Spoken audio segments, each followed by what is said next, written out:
பாரதி நிகழ்ச்சியோடு இணைந்து கொண்டிருக்கின்றோம். நிகழ்ச்சியில் அடுத்த பகுதியான மகளிர்கே பகுதியோடாக இணைந்து கொள்ளப் போகின்றோம். இந்த வாரமும் ஒரு வைத்தியருடைய ஆலோசனை நிறைந்த பகுதியாகவே இந்த பகுதியானது அமைந்துள்ளது.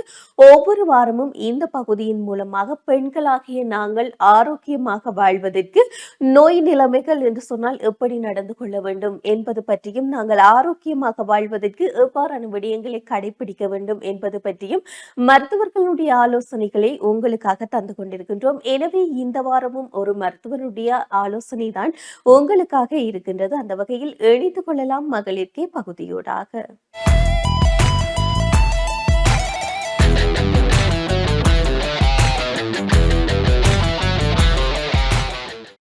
அனைவருக்கும் வணக்கம்.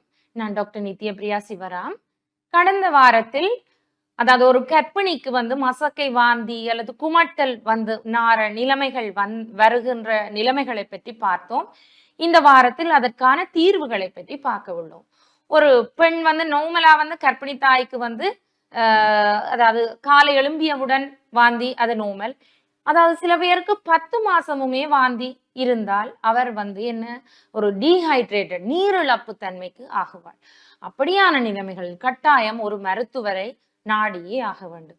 வீட்டில் அப்படியான நோமலா இருக்கேக்க நாங்க என்ன செய்யலாம்டா, நாரத்தை, துறிஞ்சி போன்ற காய்களை எடுத்து அதை சாறு பிழிந்து அது சீனியோட ஆட் பண்ணி அதை ஒரு மணப்பாகு பக்குவத்துல ப்ரிப்பேர் பண்ணி வச்சிருப்பார்கள். அதனை ஒரு கர்ப்பிணி தாய் எடுத்தால் இந்த வாந்தியின் தன்மை குறைவாக இருக்கும். அத்துடன் இவ ஒரு அதாவது ஒரு அளவில் கூடுதலான வாந்திய ஹைப்பரெமிசிஸ் கிரவிடாரம், அதாவது கிரவிடாரம் ஒரு கர்ப்பிணி பெண்ணுக்கு எந்த நேரமுமே சத்தி போய் கொண்டிருந்தா அவருக்கு நீரிழப்பு ஏற்படும். நீரிழப்பு ஏற்பட்டால் என்ன செய்யும், அவருக்கு தலை சுற்று, மயக்கம், வாந்தி, யூரின் போறது குறைவு, கடைசியா பிளட்ல யூரியான் லெவல் குறைவு. ஆகவே கட்டாயம் நீரிழப்புக்கு ஏற்றவாறு அந்த பெண் நீரை உள்ளுக்கு எடுத்துக்கொண்டே இருக்க வேண்டும்.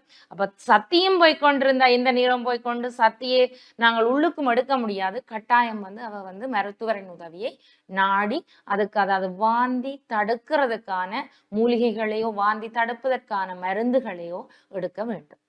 எனவே இந்த வாந்தி ஒரு பெரிய பிரச்சனை. அது சாதாரணமாக இருந்தால் அது பரவாயில்லை, அளவில் கூடினால் அதற்குரிய மருத்துவங்களை எடுக்கவே வேண்டும். அடுத்ததாக நாங்க பார்த்தோம்னு சொன்னால் நெஞ்செரிச்சல், குமட்டல். அதாவது நெஞ்செரிச்சல், மார்பு எரிச்சல், அதாவது அசிடிட்டின்னு சொல்லுவோம். நெஞ்சு அப்படியே அதை எரிஞ்ச மாதிரி இருக்கும். அது ஏன் ஏற்படுகின்றது என்று சொன்னால், ஒரு கர்ப்பிணி பெண்ணுக்கு ப்ரொஜெஸ்ட்ரோன் அளவு கூடுதலாக இருக்கும். ப்ரொஜெஸ்ட்ரோன் அளவு கூடுதலாக இருந்தால் அது எங்கெங்க ஸ்பிங்டர், அதாவது எங்களுக்கு ஈசோபேகஸ் களம், கீழே இறப்பை, ஈசோபேகஸுக்கும் களத்தும் ஸ்டொமக்குக்கும் இடையில உள்ளது கெஸ்ட்ரோ ஈசோபேஜியல் ஸ்பிங்டர் இருக்கு. அந்த ஸ்பிங்டரை அது ரிலாக்ஸ் பண்ணிவிடும். இந்த ப்ரொஜெஸ்ட்ரோன் கூடுறதால அந்த ஸ்பிங்டர் ரிலாக்ஸ் பண்ணினால் இந்த ஸ்டொமக்குள்ள உள்ள எச்சியல் என்ன செய்யும்னு சொன்னா அந்த ரிலாக்ஸ் பண்ண ஸ்பிங்டருக்குள்ளால ஈசோபேகஸுக்குள்ள வரும். அதனால இந்த எச்சியலோட தன்மை எப்பவுமே அசிடிட்டி, அப்ப எரிச்சு கொண்டு இருக்கும். அது உணவை சமிபாடு அடைவதற்கு தேவையான ஒரு என்சைமை ஒழிய என்னது, அதாவது HCl குளோரிக் ஆசிடை தவிர அது களத்துக்கு அதாவது ஈசோபேகஸுக்கு வரக்கூடாது. வந்தால் என்ன செய்யுமண்டா, களம், தொண்டை இதுகளுக்குள்ள எரிச்சலை ஏற்படுத்தி விடும். இதனாலே அவருக்கு என்ன செய்யும், நெஞ்செரிச்சல் ஏற்படும்.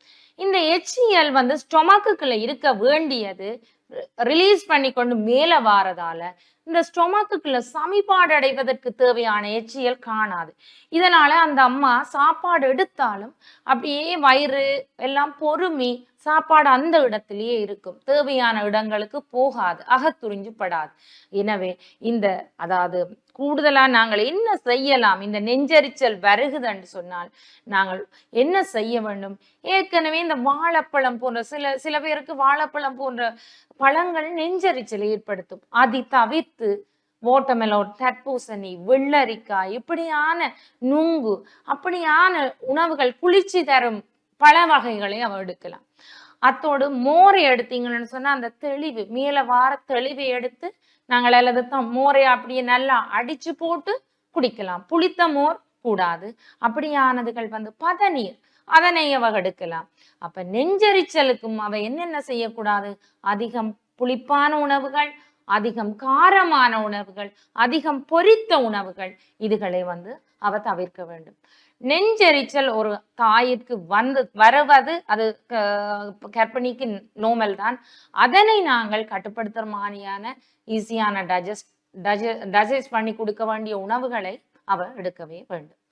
அத்துடன் இதற்கு அவக்கு கேட்க முடியாவிட்டால் மருத்துவரின் உதவியுடன் நாடி அவ அதற்கான மருந்துகள், சிறு மருந்துகளை அவ எடுத்து கொள்ள வேண்டும்.